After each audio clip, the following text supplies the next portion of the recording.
দেখছেন high news. আমি শ্রীপর্ণা রয়েছে আপনাদের সঙ্গে। শুরু করছে আজকে নিউজ টুডে। আর শুরুতেই দেখে নেব আজকের হেডলাইন্স।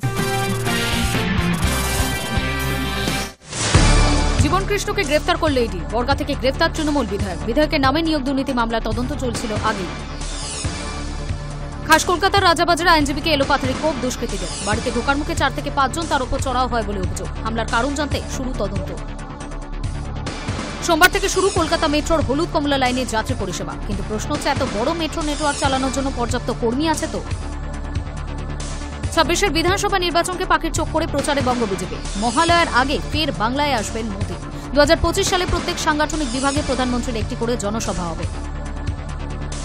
বিজেপির বাংলা বিদ্বেষের জবাবে পথে তৃণমূল ছাত্র পরিষদ। শাসক শিবিরের ছাত্র সংগঠনের প্রতিষ্ঠা দিবসের কর্মসূচিতে বাংলা বাঙালি থিমকে সামনে রেখেই মূল কর্মসূচির ঘোষণা। চলবে এসআইআর বা ভোটার তালিকায় বিশেষ নিবিড় সংশোধনের প্রতিবাদ। ইউক্রেনের 145টি ঠিকানায় বেপরোয়া হামলা রাশিয়ার। ইউক্রেনের দোনেৎস্ক অঞ্চলে 2টি গ্রাম দখল করা হয়েছে বলে জানিয়েছে রাশিয়া।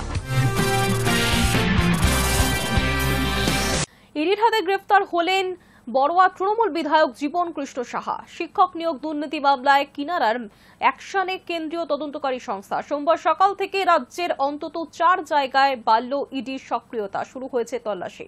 শিক্ষক নিয়োগ দুর্নীতি মামলার কিনারায় ফের অ্যাকশনে কেন্দ্রীয় তদন্তকারী সংস্থা। সোমবার সকাল থেকে রাজ্যের অন্তত 4 জায়গায় বাড়ল ইডির সক্রিয়তা। শুরু হল তল্লাশি। প্রাক্তন মন্ত্রী চন্দ্রনাথ সিনহার বিরুদ্ধে চার্জশিট দিয়েছে ইডি। তার সূত্র ধরে বড়োয়া তৃণমূল বিধায়ক জীবন কৃষ্ণ সাহা নিয়োগ দুর্নীতির আরও কোনো মামলায় জড়িত কিনা তা জানতে মরিয়া ইডি। তৃণমূল বিধায়ক জীবন কৃষ্ণ সাহার বাড়িতে 7 সকালেই পৌঁছে যায় তদন্তকারীদের একটি দল। আন্দিগ্রামের বাড়িটি ঘিরে ফেলেন কেন্দ্রীয় বাহিনীর জওয়ানরা। বিধায়ককে জিজ্ঞাসাবাদের পরই গ্রেফতার বড়োয়া তৃণমূল বিধায়ক জীবন কৃষ্ণ সাহা।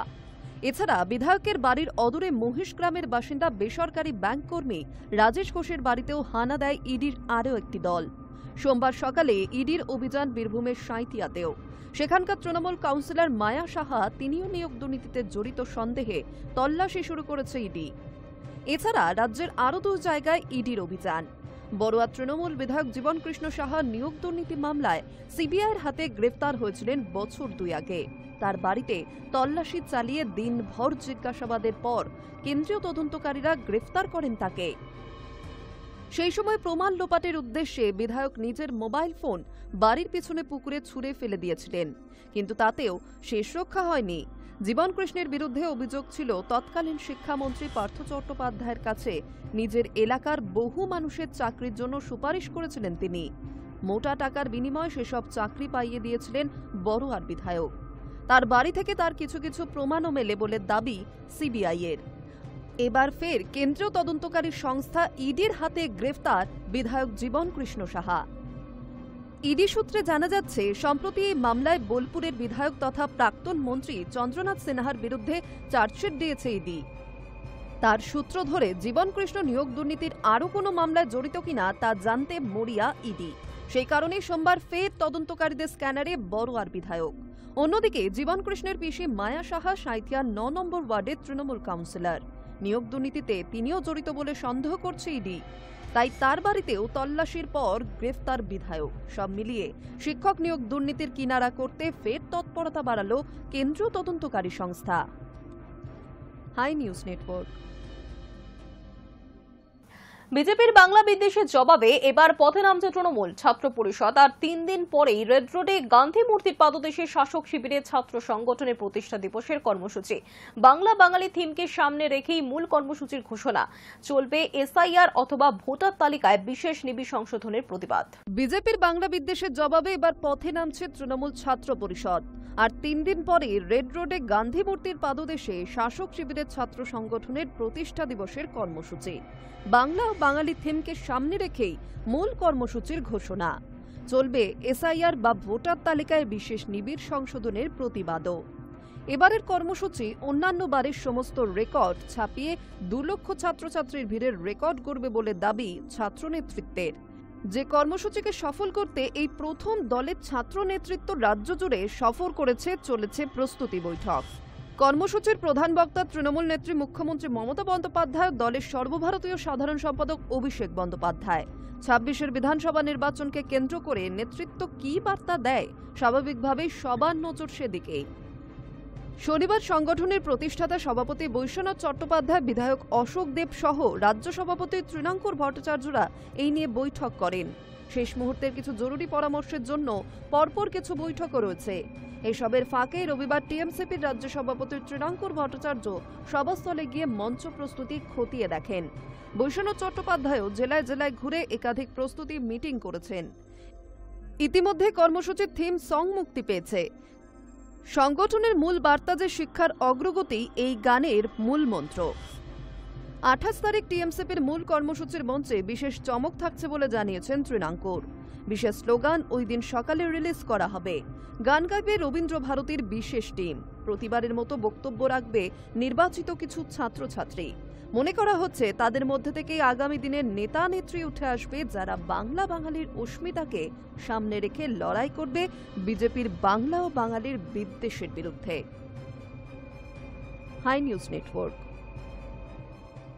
26 বিধানসভা নির্বাচনকে পাখির চোখ করে প্রচারে বঙ্গ বিজেপি। বিজেপি সূত্রে খবর, 2025 সালে প্রত্যেক সাংগঠনিক বিভাগে প্রধানমন্ত্রীর একটি করে জনসভা হবে। ইতিমধ্যেই 3টি সভা করেছেন মোদী। শোনা যাচ্ছে মহালয়ার আগে ফের বাংলায় আসবেন নরেন্দ্র মোদী। 26 বিধানসভা নির্বাচনকে পাখির চোখ করে প্রচারে বঙ্গ বিজেপি। বিজেপি সূত্রে খবর, 2025 সালে প্রত্যেক সাংগঠনিক বিভাগে প্রধানমন্ত্রীর একটি করে জনসভা হবে। ইতিমধ্যেই 3টি সভা করেছেন মোদী। শোনা যাচ্ছে মহালয়ার আগে ফের বাংলায় আসবেন প্রধানমন্ত্রী মোদী। এদিকে পুজো উদ্বোধনে শহরে আসার কথা রয়েছে কেন্দ্রীয় স্বরাষ্ট্রমন্ত্রী অমিত শাহের।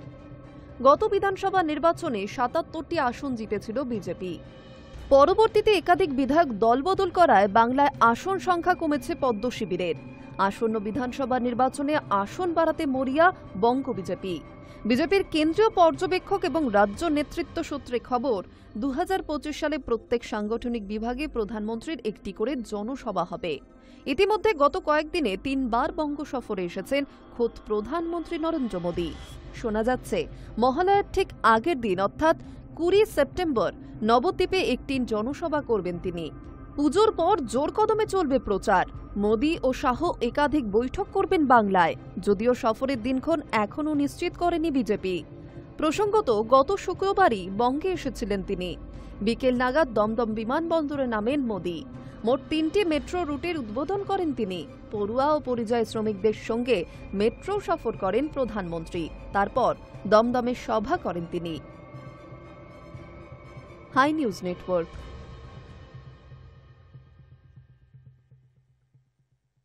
প্রতিবছর দুর্গাপুজোয় ক্লাবগুলিকে অনুদান দেয় রাজ্য সরকার। বছরের ভিত্তিতে বাড়ে অনুদানের পরিমাণ। এবছর পুজো কমিটিগুলি পাবে 1,10,000 টাকা।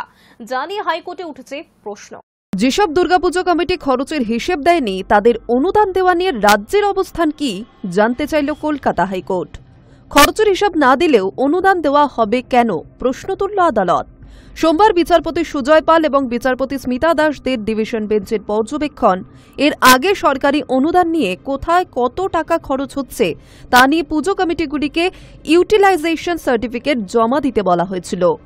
কত পুজো কমিটি ওই সার্টিফিকেট জমা দেয়নি? না দেওয়া সত্ত্বেও কি অনুদান দেওয়া হচ্ছে? সোমবার প্রশ্ন করেছে হাইকোর্ট। আগামী বুধবার এই মামলার পরবর্তী শুনানি।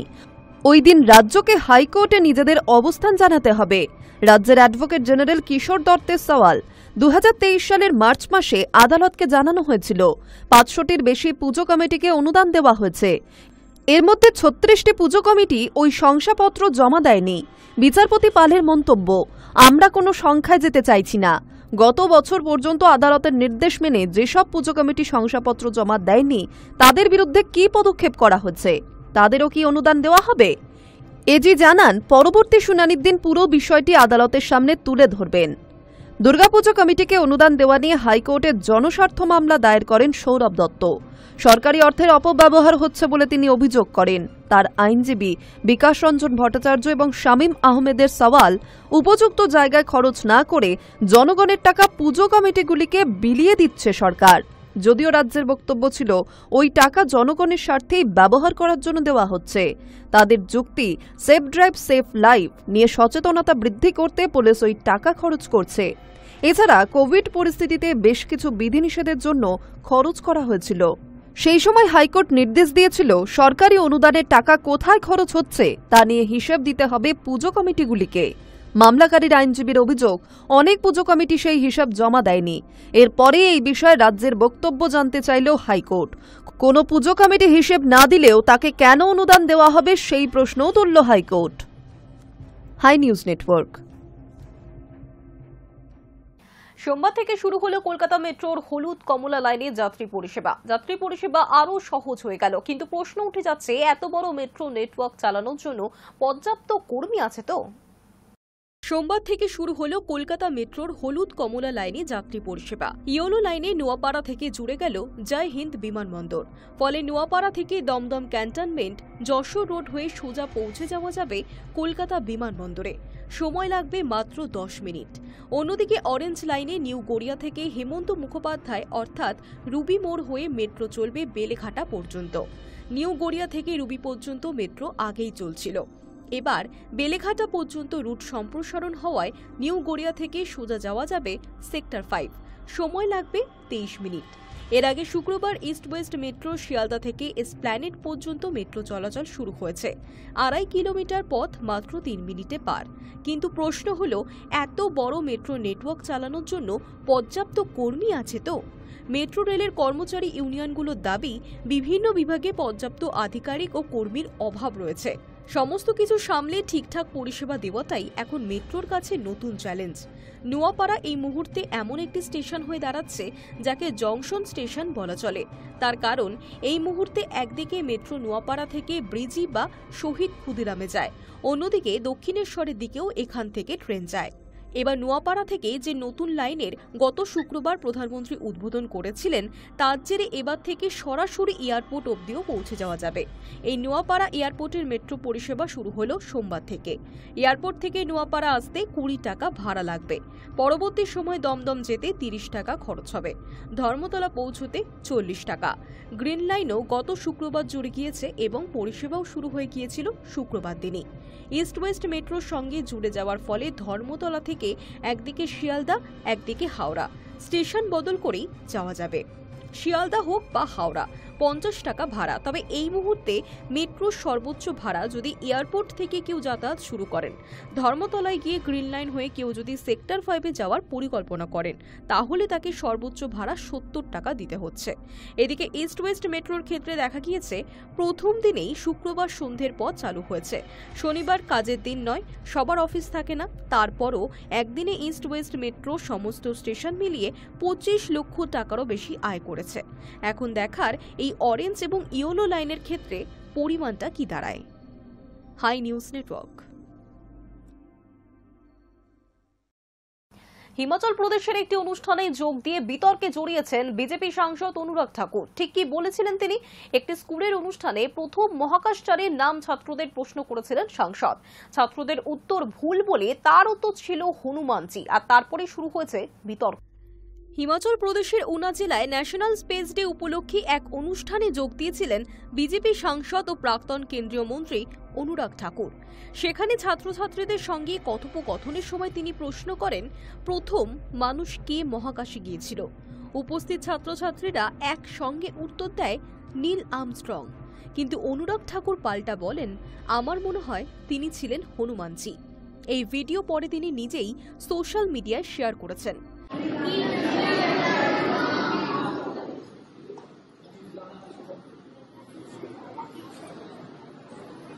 मुझे तो लगता है हनुमान जी थे, क्योंकि हम अभी भी अपने आप को अभी तक ही देखें।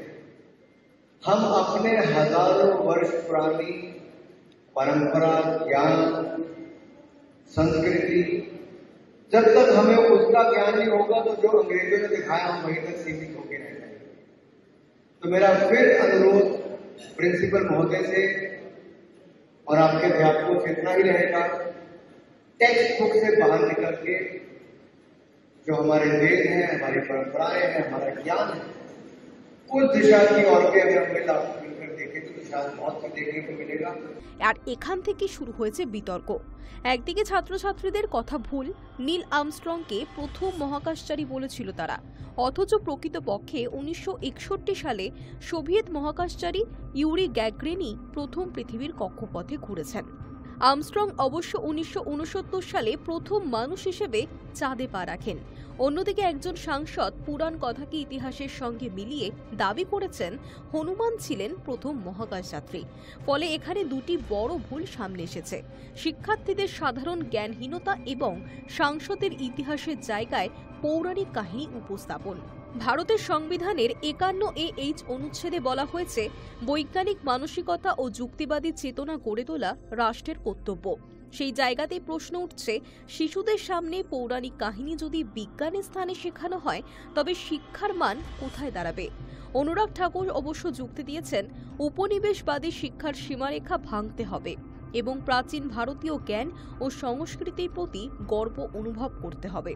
কিন্তু প্রশ্ন উঠছে, এভাবে পুরাণকে বিজ্ঞান হিসেবে পড়ানোটা কতটা গ্রহণযোগ্য? রামায়ণ মহাভারতের মতো মহাকাব্য কোটি মানুষের বিশ্বাস ও আস্থার প্রতীক, তবে এগুলি ইতিহাস নয়, বরং সাহিত্য ও পৌরাণিক কাহিনী। হনুমান বা অন্য পৌরাণিক চরিত্রদের মহাকাশ যাত্রার কোনো বৈজ্ঞানিক প্রমাণ নেই, তাই এগুলি আস্থা বা সংস্কৃতির অংশ হতে পারে, কিন্তু ইতিহাস নয়। ছাত্রছাত্রীদের ভুল উত্তর যেমন শিক্ষার মান নিয়ে প্রশ্ন তোলে, সাংসদের বক্তব্যও তেমনই দায়িত্ব জ্ঞানহীন বলে মনে করছেন বিশেষজ্ঞরা। ইতিহাস ও পৌরাণিক কাহিনীর মধ্যে পার্থক্য বোঝানোই শিক্ষা ব্যবস্থার অন্যতম উদ্দেশ্য হওয়া উচিত। পুরাণ কথা অবশ্যই শেখানো যেতে পারে, তবে পুরাণ কথা হিসেবেই, ইতিহাস ও বিজ্ঞানকে বিকৃত করে নয়। শিক্ষা মানে সত্য মিথ্যা, ইতিহাস পৌরাণিক কাহিনীর পার্থক্য শেখানো। Hi news network. দেশে এবার জল সংকট, সারা দেশের অন্তত 193টি জেলায় জলের স্তর নেমে যাচ্ছে উদ্বেগজনক গতিতে, আর সেই তালিকায় রয়েছে বাংলাও। ক্রমেই ভয়াবহ আকার নিচ্ছে দেশের জল সংকট, ভূগর্ভস্থ জলের মজুদ দ্রুত হ্রাস পাচ্ছে, এমনই উদ্বেগজনক তথ্য সামনে এনেছে কেন্দ্রীয় জলশক্তি মন্ত্রক। তাদের সর্বশেষ সমীক্ষা বলছে, সারা দেশের অন্তত 193টি জেলায় জলের স্তর নেমে যাচ্ছে উদ্বেগজনক গতিতে, যার মধ্যে 102টি জেলা ওভার এক্সপ্লয়েটেড, অর্থাৎ যেখানে ভূগর্ভস্থ জল অত্যাধিক হারে তোলা হয়েছে। আরও 22টি জেলা রয়েছে ক্রিটিক্যাল স্তরে।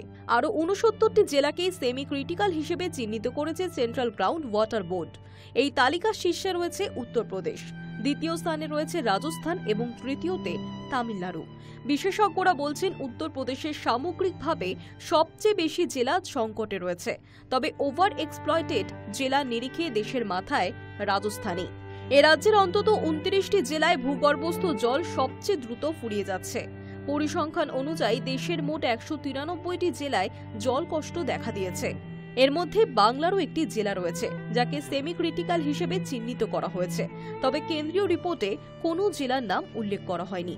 কেন্দ্রীয় জলশক্তি মন্ত্রকের প্রতিমন্ত্রী রাজভূষণ চৌধুরী সংসদে জানিয়েছেন, 2022 সাল থেকে সিজিডব্লিউ এবং বিভিন্ন রাজ্য সরকার একসঙ্গে ভূগর্ভস্থ জল নিয়ে সমীক্ষা চালাচ্ছে। প্রত্যেক বছরই পরিস্থিতি খতিয়ে দেখা হচ্ছে। সেই প্রেক্ষিতেই 2024 সালে প্রকাশিত হয়েছে national compilation of dynamic ground water resources of India 2024 এর রিপোর্ট।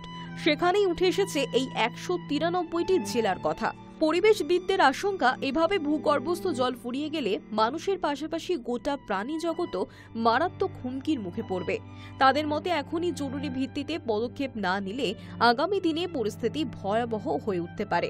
কেন্দ্র যদিও দাবি করছে, জল সংকট মোকাবিলায় ইতিমধ্যেই পদক্ষেপ শুরু করা হয়েছে। বৃষ্টির জল ধরে রাখার প্রকল্প চালু হয়েছে একাধিক রাজ্যে। গত বছর পশ্চিমবঙ্গের ঝাড়গ্রাম, দক্ষিণ দিনাজপুর ও মালদা জেলায় এই কর্মসূচি হাতে নেওয়া হয়েছিল। চলতি বছর তা শুরু হয়েছে নদিয়া জেলায়। তবুও প্রশ্ন থেকেই যাচ্ছে, প্রচেষ্টা কতটা সফল হচ্ছে। বিশেষজ্ঞদের কথায়, কাগজে কলমে উদ্যোগ থাকলেও বাস্তবে প্রয়োগের ক্ষেত্রে ফাঁক থেকেই যাচ্ছে, আর সেই কারণেই ভূগর্ভস্থ জলের হ্রাসের গতি থামানো যাচ্ছে না। High news network. রাশিয়া থেকে তেল কেনার শাস্তি হিসেবে ভারতের উপর অতিরিক্ত শুল্কের বোঝা চাপিয়েছে আমেরিকা। তবে মার্কিন প্রেসিডেন্ট ডোনাল্ড ট্রাম্পের হুঁশিয়ারির পরেও রাশিয়ার কাছ থেকে তেল কেনা বন্ধ করেনি ভারত। তার মাঝেই মস্কোয় নিযুক্ত নয়াদিল্লির রাষ্ট্রদূত জানিয়ে দিলেন, যেখান থেকে সাশ্রয়ী মূল্যে তেল পাওয়া যাবে সেখান থেকেই তেল কিনবে ভারত। রাশিয়ার থেকে তেল কেনার শাস্তি হিসেবে ভারতের ওপর অতিরিক্ত শুল্কের বোঝা চাপিয়েছে আমেরিকা। তবে মার্কিন প্রেসিডেন্ট ডোনাল্ড ট্রাম্পের হুঁশিয়ারির পরেও রাশিয়ার কাছ থেকে তেল কেনা বন্ধ করেনি ভারত। তার মাঝেই মস্কোয় নিযুক্ত নয়াদিল্লির রাষ্ট্রদূত জানিয়ে দিলেন, যেখান থেকে সাশ্রয়ী মূল্যে তেল পাওয়া যাবে সেখান থেকেই তেল কিনবে ভারত। মস্কোয় নিযুক্ত ভারতের রাষ্ট্রদূত বিনয় কুমার রাশিয়ার সরকারি সংবাদ সংস্থাকে জানিয়েছেন, বাণিজ্যের মতোই চলবে। দেশের স্বার্থের কথা মাথায় রেখে যেখানে সেরা দাম পাওয়া যাবে সেখান থেকেই তেল কিনবে ভারত। বিনয় বলেন, আমেরিকার সিদ্ধান্ত শুধু অন্যায্যই নয়, বরং অযৌক্তিকও। ভারতীয় পণ্যে অতিরিক্ত শুল্ক চাপানোর এই নিদান বাণিজ্য নীতির লঙ্ঘনকারী বলেও দাবি করেছেন ভারতের রাষ্ট্রদূত। তাসকে বিনয় বলেন, ভারতের লক্ষ্য হল 140 কোটি ভারতীয়কে জ্বালানি নিরাপত্তা দেওয়া।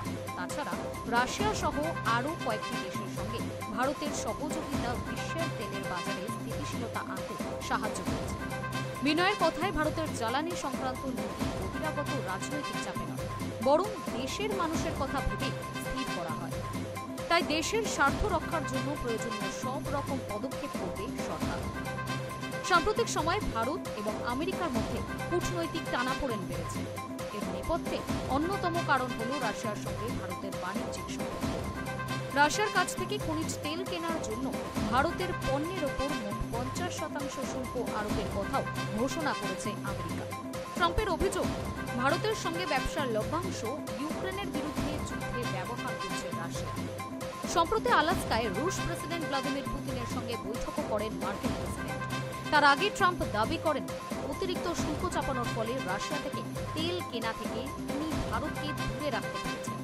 যদিও রাশিয়ার থেকে ভারত তেল কেনা বন্ধ করে দিয়েছে বলে কোনো তথ্য নয়াদিল্লি থেকে প্রকাশ্যে জানানো হয়নি, বরং কেন্দ্রের সূত্রের দাবি, রাশিয়া থেকে তেল কেনা অব্যাহত রাখবেন নয়াদিল্লি। High news network. লন্ডনের এক ভারতীয় রেস্তোরাঁয় ভয়াবহ অগ্নিকাণ্ড, বিধ্বংসী আগুনে ঝলসে গেলেন 5 জন। এই ঘটনায় 2 জনকে গ্রেফতার করেছে লন্ডন পুলিশ। গুরুতর আহত অবস্থায় হাসপাতালে চিকিৎসাধীন আরও বেশ কিছু। লন্ডনের এক ভারতীয় রেস্তোরাঁয় ভয়াবহ অগ্নিকাণ্ড, বিধ্বংসী আগুনে ঝলসে গেলেন 5 জন। এই ঘটনায় 2 জনকে গ্রেফতার করেছে লন্ডন পুলিশ। গুরুতর আহত অবস্থায় হাসপাতালে চিকিৎসাধীন গুরুতর আহত 5 জন। লন্ডনের মেট্রোপলিটন পুলিশের তরফে জানানো হয়েছে, ভয়াবহ এই ঘটনা ঘটে লন্ডনের ইন্ডিয়ান অ্যারোমা রেস্তোরাঁয়। দুর্ঘটনার খবর পেয়ে দ্রুত ঘটনাস্থলে আসে পুলিশ। গুরুতর আহত অবস্থায় 5 জনকে উদ্ধার করা হয়। এদের মধ্যে 3 জন মহিলা ও 2 জন পুরুষ। ঘটনার তদন্ত নেমে যে 2 জনকে গ্রেফতার করা হয়েছে তাদের একজনের বয়স মাত্র 15 বছর, অন্যজন 54 বছর বয়সী। অনুমান করা হচ্ছে পরিকল্পিতভাবে রেস্তোরাঁয় অগ্নিকাণ্ডের ঘটনা ঘটানো হয়েছে। পুলিশের অনুমান, ঘটনায় আরও 2 জন আহত হয়েছিলেন, তবে পুলিশ আসার আগে তারা সেখান থেকে চলে যান। অগ্নিকাণ্ডের ঠিক আগের মুহূর্তের কিছু সিসিটিভি ফুটেজ খতিয়ে দেখছে পুলিশ। তদন্তকারীদের অনুমান, পরিকল্পনা করেই এই আগুন লাগানো হয়েছে। ফুটেজে দেখা গিয়েছে মুখ ঢেকে কয়েকজন লোক রেস্তোরাঁর পাশে সন্দেহজনকভাবে ঘোরাঘুরি করছিলেন। এরপর কিছু তরল পদার্থ ঢালতে দেখা যায় তাদের। তারপরই অগ্নিকাণ্ডের ঘটনা ঘটে। লন্ডন অ্যাম্বুলেন্স সার্ভিসের তরফে জানানো হয়েছে, দুর্ঘটনার খবর পেয়েই আমরা একটি চিকিৎসক দল ঘটনাস্থলে পাঠাই। সেখানেই আহত 5 জনের চিকিৎসা করা হয়। পরে 2 জনকে ট্রমা কেয়ারে এবং 3 জনকে হাসপাতালে পাঠানো হয়। ঠিক কিভাবে আগুন লাগলো তা খতিয়ে দেখছেন তদন্তকারীরা। High news network. ইসরায়েল এবং হামাসের মধ্যে চলতে থাকা যুদ্ধে এবার কোণঠাসা প্রধানমন্ত্রী বেঞ্জামিন নেতানিয়াহু। হামাসের সঙ্গে যুদ্ধবিরতি করার দাবিতে গোটা ইসরায়েল জুড়ে বিক্ষোভ শুরু করলেন সেখানকার বাসিন্দা। ইসরায়েল ও হামাসের মধ্যে চলতে থাকা যুদ্ধে এবার ঘরেই কোণঠাসা প্রধানমন্ত্রী বেঞ্জামিন নেতানিয়াহু। হামাসের সঙ্গে যুদ্ধবিরতি করার দাবিতে গোটা ইসরায়েল জুড়ে বিক্ষোভ শুরু করলেন সেখানকার বাসিন্দারা। পণবন্দীদের দ্রুত ফেরানোর দাবিতে সরব হয়েছেন ইসরায়েলবাসী। তাদের অভিযোগ, নেতানিয়াহুর জেদের কারণে পণবন্দীদের বলি দেওয়া হচ্ছে। সূত্রের খবর, শনিবার নেতানিয়াহুর বিরুদ্ধে এই বিক্ষোভ মিছিল বের হয় তেল আবিবের হোস্টেস স্কোয়ার থেকে। রাজধানীর পাশাপাশি ইসরায়েলের নানা প্রান্ত থেকে হাজার হাজার মানুষ এসে যোগ দেন মিছিলে। মিছিলে যোগ দিয়েছিলেন লিরান বারম্যান। তার 2 ভাই বর্তমানে হামাসের হাতে বন্দী। তিনি বলেন, শান্তি চুক্তির জন্য আলোচনা চলছে, তবে এতে কোনো আশার আলো নেই। এই ধরনের চুক্তি সাময়িক, আমরা চাই স্থায়ী চুক্তি করা হোক। প্রধানমন্ত্রী নেতানিয়াহু আলোচনা এবং চুক্তির কথা বলেছেন ঠিকই, কিন্তু তার আচরণে স্পষ্ট যে তিনি পণবন্দীদের বলি দিতে চান। উল্লেখ্য, ইসরায়েলের প্রধানমন্ত্রী বেঞ্জামিন নেতানিয়াহু বৃহস্পতিবার বলেছেন তিনি 50 জন পণবন্দীকে ফেরানোর জন্য আলোচনার নির্দেশ জারি করেছেন। তবে এর মাঝেই গাজায় নতুন করে হামলা শুরু হয়েছে। নেতানিয়াহুর এই আচরণে বিক্ষোভকারীদের ধারণা তিনি কোনো চুক্তিতে আগ্রহী নন, পণবন্দীদের বলি দিতে চাইছেন তিনি। অন্যদিকে গত সপ্তাহে গাজায় সংঘাত প্রসঙ্গে হামাসের পক্ষ থেকে একটি বিবৃতি জারি করা হয়েছিল, যেখানে হামাস জানায় তারা শান্তি চুক্তিতে সম্মত হয়েছে, যার মাধ্যমে 60 দিনের যুদ্ধবিরতিতে 10 জন জীবিত ও 18 জন পণবন্দীর মৃতদেহ ফেরানো হবে। পাশাপাশি শতাধিক প্যালেস্টাইনিকে মুক্তি দিতে হবে। এই ভয়াবহতার মাঝে গাজা দখলের প্রস্তুতি জোরদার করছেন নেতানিয়াহু।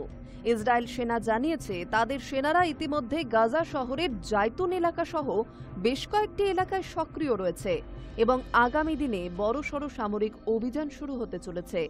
সব মিলিয়ে নরকের রূপ নিয়েছে গোটা গাজা। Hi news network. News today এখনকার মতো এই পর্যন্তই। দেখতে থাকুন হাই নিউজ নেটওয়ার্ক, নিরপেক্ষ।